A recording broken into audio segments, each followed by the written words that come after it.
Hi, welcome to the d-tunez and Fruitymasterz channel. In this tutorial I'm going to show you how to simplify multiple layers who use the same MIDI information.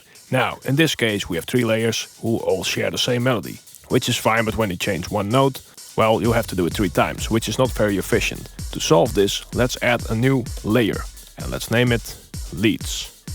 So now all we have to do is copy the melody to the leads layer, remove all the other ones and link it to the 3 layers. To do that, click on the leads layer, select all of the layers you want to play. This MIDI right here, and over here set children. Now if we play this, you can actually see it now uses all of the 3 layers with just one melody. The problem is, if you want to play a lead on solo now, nothing happens because the leads layer gets turned off.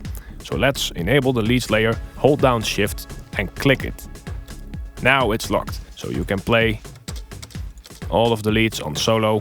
Now you might hear that the volume is a bit lower right now. To fix that, simply turn the volume of the leads layer all the way up. And now it's basically the same thing, but way easier. Thank you for watching. Don't forget to like and subscribe.